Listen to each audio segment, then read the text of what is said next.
Yo, top Billin to ya. I'm excited. Got some real football head stuff on this one right here. No, not that stuff with Cash jump up in the comment section and be like, ooh, Murf, I like your intro. Or, hey, Murf, could you please slow it down for me? Could you play the entire play? Nah, this is football head stuff right here. If you're the top program in the country like Georgia is, come on, man. You can't be getting beat like it was against Missouri vertically. All right, there's going to be some Cash that's going to test you later on. Might see one over there in Tuscaloosa in the SEC championship game, and you move on to the playoffs. You see Ohio State, these teams can go vert, right? I thought that, maybe last year they had enough personnel to deal with it. I know it has enough personnel to deal with it now, So we're going to go ahead and get into that one. And you know what I mean? We're talking about guys like, I got to save that trip for the end of the video. For you cats, you real football head cats who stay to the end of the video, we'll talk about that at the end. But all that right now. Top Billin. All right, I know you guys remember this right here from the Mizzou game. This is when I knew shit could get real ugly real quick right here when I saw this right here. All right, check this bad boy out right here.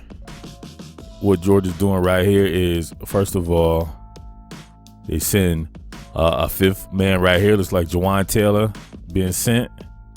You have a TT stunt right here between Tyler Clark and looks like maybe John Atkins coming through right here. So what that lets me know is when I'm looking at people, this is what you want to know, is to know exactly what everyone is doing. You see man to man right here. Right here you see Aaron Davis looking at the quarterback. So that would signify that he's probably in some type of zone. You got Roquan Smith right here, same thing, some type of zone. However, if you look on the back end when this goes, I'm not sure what the hell was going on. This looks like some major miscommunication right here. All right, as we go here, you can see it start to unfurl, and you see kind of a high-low read going on. Got a curl, got a deep stop there, and then you got vert from the inside receiver right here. So this really puts you in a conflict of assignment right here if we look at this. All right, remember I said it was man-to-man with DeAndre Baker.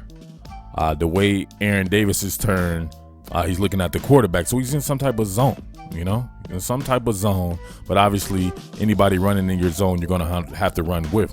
So he's running a deep curl inside this zone. And this is where the conflict comes from. If Roquan Smith right here running this is backing up into this zone right here, he's going to pass this bad boy off. So this guy is obviously running vert.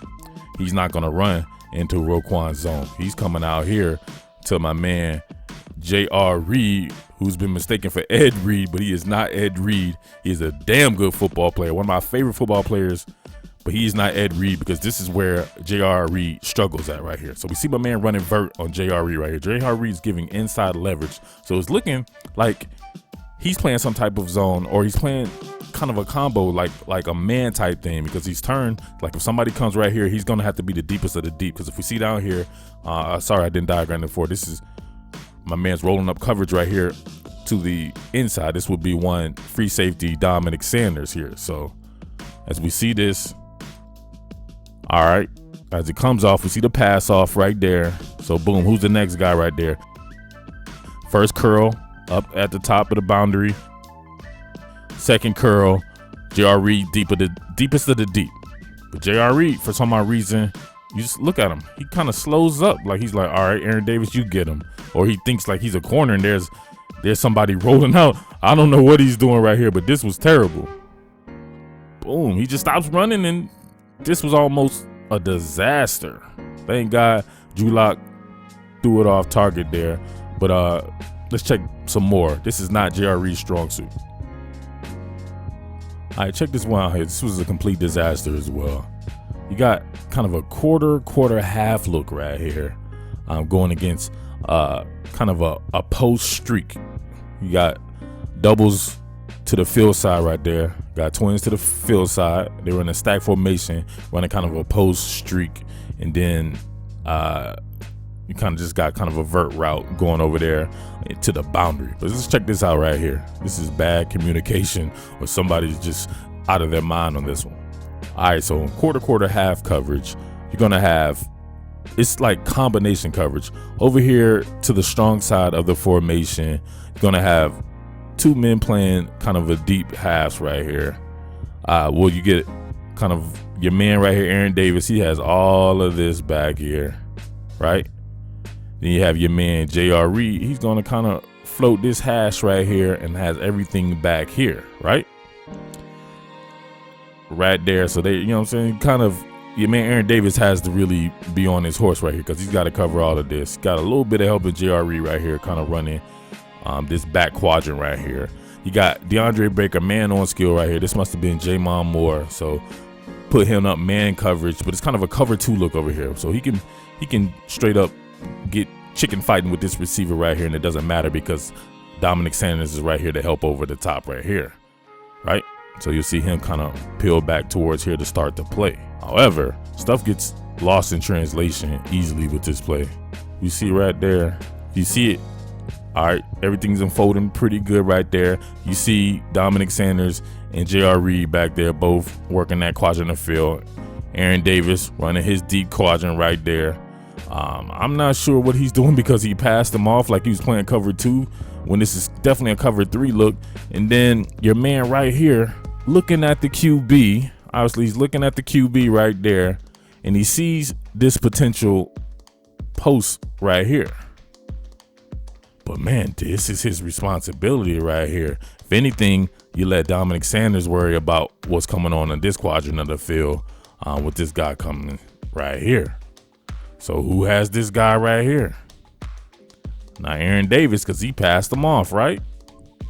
Complete miscommunication. So as we see it unfurl right there, terrible, absolutely terrible. To me, J.R. Reed is at his strength, playing to the flats, playing kind of a dime linebacker role where he's the best tackler to me in the entire conference. Just a goddamn freak playing forward, but playing backwards not as strong. So you got to find yourself a free safety with range and kind of find two safeties, free safeties with range. And I think they have those two guys already on the team.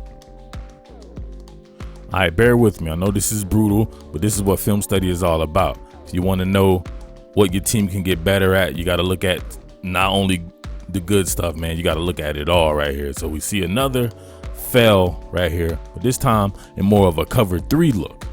All right, so we see DeAndre Baker playing off right here. Obviously, he's running down a cover three, so he's going to be back here. You got single high safety right here, Dominic Sanders, which I think one of the best. Please respect Dominic Sanders. I don't like how he was treated on his way out the door. People talking about the UGA hasn't had a good free safety and all this. He's one of the best I've ever seen. You have man in the boundary again. So this looks like they were trying to combat Mizzou's vertical prowess with physicality in the boundary, because normally you're going to go downfield on the boundary. You know, you got J.R. Reed actually rolled up here to where he's really supposed to be playing forward, but he's kind of in the zone right here. So he passes his man off right here. I think it's running a kind of a post. And I believe this is Aaron Davis right here, kind of zone look too, maybe having an attack, maybe having kind of a back quadrant look right there. All right there, pass off right there.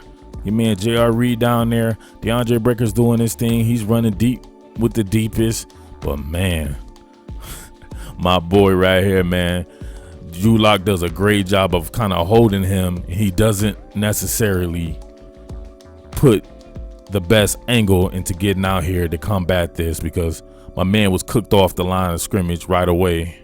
I don't see who's over there playing. Could be Aaron Davis, I'm not sure, but he was cooked off the line of scrimmage beat. Dominic Sanders had to get there, and this is very reminiscent of the national championship game, which I guess got him on everyone's bad side, because obviously he doesn't quite get there. And if we see right here, great throw by Drew Lock, Joe Flacco Jr. right over the coverage, and that was all she wrote again. So I don't know to tell you, but I do know to tell you about this. This is what we need to concentrate on right here. The pass rush against Missouri. You're going to have to affect Drew Lock a lot with the pass rush. We need boom, boom, boom, need to be pressuring, sending extra pressure, forcing him off his spot. He's not the most accurate passer I've ever seen, but he's one of the greatest deep ball throwers I have ever seen. That's why I call him Joe Flacco Jr. Joe Flacco's just like that as well. Not very accurate, but can throw that deep pass, can run these vertical concepts, 4 verts, post streaks, comebacks, everything you can think about going deep. So if you're not affecting this man, you're going to get affected yourself. Yep, and there you have it. So, of course, all the nerds and sissies have left so we can talk football. And we talk about that personnel. So, the thing what I like about Georgia is I think it has the ability to go kind of a 4 quarters look, you know? Big nickel, everything. Because you have defensive backs out there like a Richard LeCounte with the type of range that he has. J.R. Reed patrolling the flats, working that shallow zone duty if you need him to do that. But you have guys that you're not even talking about like D'Angelo Gibbs. So imagine a 2 deep safety looks with Gibbs and LeCounte back there like we've seen, I think, in some mop-up duty stuff. Have like kind of your man J.R. Reed playing a robber out there, you know, along with Jawan Taylor or whoever you want to put there, Natrez Patrick, Monty Rice, whatever like that. And then you have 2 guys who can absolutely run. At least I know one in Tyson Campbell can run. And then you have perhaps the best cornerback in the entire country in DeAndre Baker. That should be enough right there, man. You're working with some zone type corners right there. Cover 3, cover 4. Switch that up. 4 verts approach, trying to work against a cover 4. Come on, man. You going a lot. You know what I mean? You're bringing a lot to the table. You probably could compete with that, you know? You want to switch that up, play a lot of man, cover 1 man, man free. You have the personnel to do it. So, and that's, you know what I'm saying, overlooking cats like a Tyreek McGee, maybe big guys you bringing out. You can bring personnel, Latavius Brini and these guys. Hey, I can't forget about Mark Webb. You got some big guys out there, man. That's a ton of talent, man. So I always laugh when I see cats jump in the comment section like you probably see in this particular comment section. It's always the same cats. Like, oh, Georgia don't have this, don't have that. That's because they just want to be haters. But if you're looking at it objectively, Georgia is absolutely loaded. So there's no reason why any team out there, I don't care if you're seeing this and people are like, oh, this one team is unbeatable. That team's unbeatable. They ain't played Georgia. And they probably haven't played anybody up to snuff at all, really. So we can't really judge it like that. So we'll see later on when the rubber meets the road, right? But until then, you know what time it is. Your boy, Murf Baldwin, the Underground King. And I'm out. Yeah.